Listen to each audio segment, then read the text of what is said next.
Hey, what's up, fellas? I'm gonna cut to the chase. I'm gonna show you guys something interesting. We are at tier 15 plus 2, as you can see there, and we are going to use not lightning arrow, bow shot. Look at that. Look at our tooltip. 111k.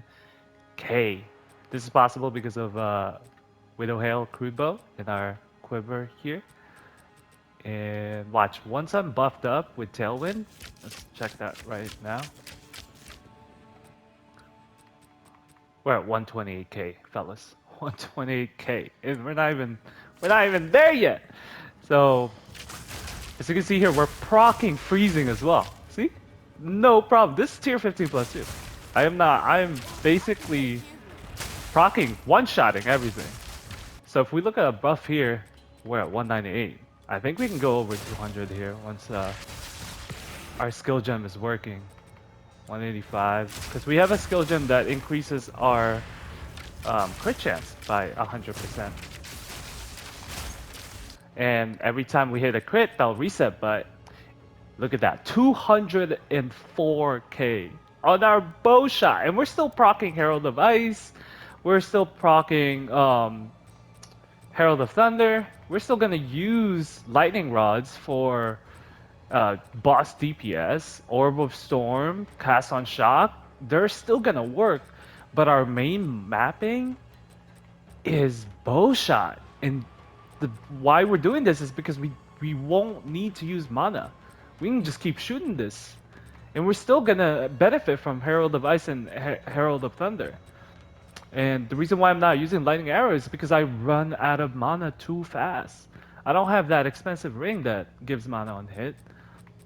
No amount of mana regeneration can keep up with this.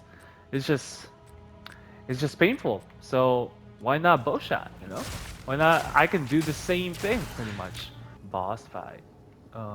This tier 15 plus 1. Let's see how this build goes. I think it's gonna move here. Yeah, go ahead. Ooh, perfect. Did I run out of mana? Yeah. Yeah, I mean, Cast and Shock is a problem, but even with this build, you can still use, it still works. The ordinary Cast and Shock, Orb of Storm, Lightning Rod, so DPS on bosses, not a problem. Mapping with this, not a problem. Uh, how cheap it is? Oh my god, this is, look at this. Look at this rare. Look at that rare. That's insane. 204k. Tier 15 plus 1. Breach. And you'll see that this build has no problem surviving or one-shotting everything. Rare, whatever it is.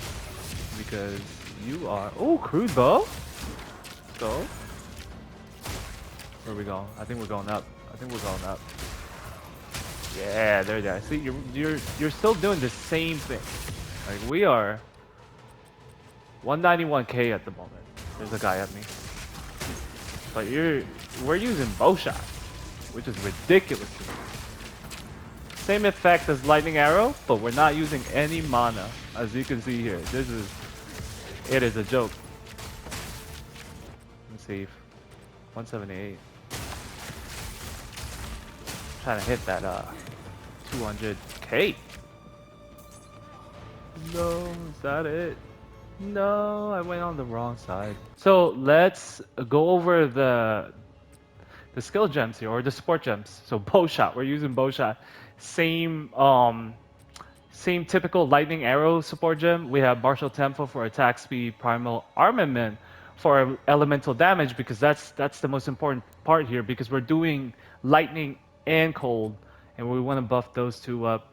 Innovate to increase our damage by 35% when we shock enemies, which we will, and Ice Bite another 35% when we freeze enemy or killing a freezing enemy, a frozen enemy, and inevitable critical. So this gives us up to 100% increase in our critical hit chance. That allows us to free up some passive skill points to go into lightning penetration, cold penetration, and freeze buildup, and um, to activate our Herald of Ice and our Cast and Shot. Then our gear, what makes this work is Widow Hail Crude Bow.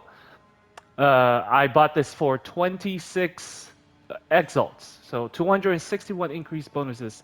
I don't think you need any more than this. I think past this is 2 divines, and then 300% increase is like fucking 20 divines or some shit like that. Um, Another important part is an amulet with a +2 level projectile skills. Um, so I'm using that there. And then our quiver also has a +2 level. That allows us to get to level 30 on our bow shot. So my gear is mainly focused on cold and lightning. As you can see, since our Widow Hail is going to boost up our quiver, I wanted cold and lightning in there, projectile speed, +2 level projectile skills, critical increase on the critical damage bonus. I like that for boss fights because that's really what's melting our boss, to be honest. And then for our rings, I bought these rings for 40 exalts. So we have 26 exalts, 40 here, 40 here. That's about 1 divine. And then I bought my amulet for 30 and my quiver for 40. So that's, uh, let's say that's about 170 divine, I mean, exalts. Chess piece, 20, I think. So 190. Ah, this is so common. You can buy this for 1 exalt. So that's about 2 divines here on this top portion. This is about 2 divines here for Hand of Wisdom. It might be cheaper now. So we're at 4 divines. This build costs 4 divines, and you can get up to 200k damage. That's ridiculous, man.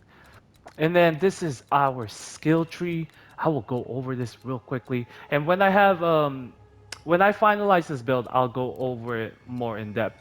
So for starting up, we want freeze build up. We also want Essence of Mountain so we can get extra cold damage, and freeze build up so we can actually activate our Herald of Ice while using our bow shot.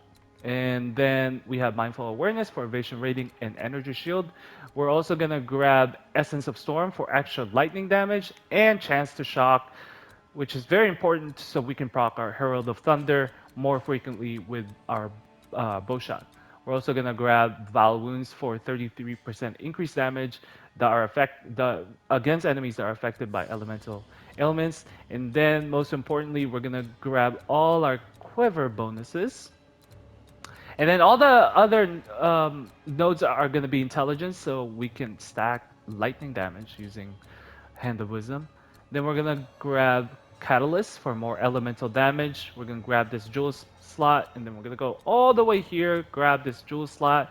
We're also going to put Doomsayer as an anointment for our amulet, even though I could have reached this, but I didn't know I was making this build. So then we're gonna grab Emboldened Avatar so that we can increase our freeze buildup again and chance to shock. We're also gonna grab attack damage, penetrates 15% of enemy elemental resistance for more pen. We're also gonna go up here and grab this jewel for more damage. Then let's go back to the main area. We're gonna grab this jewel. Then Feather Fletching for projectile speed bonuses that will turn into damage. We're going to grab a couple attack increase damage with bows. Then we're going to actually grab some critical damage nodes here and 1 critical hit chance. This is simply to increase our damage during boss fight with our lightning rods, and it feels better. It feels really good to have over 300% critical damage bonus.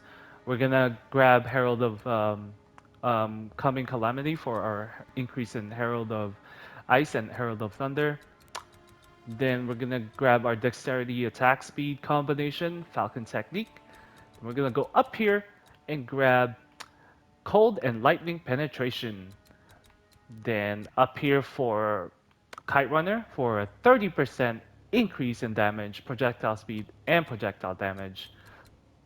Then we're actually gonna go all the way up here to grab Wildstorm for 15% more maximum lightning damage.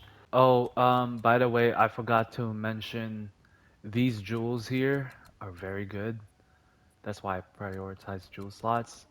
But they do cost about 20 to 30 exalts. So to so let's say 1, 2, 3, 4, 5, 6, 7, 8.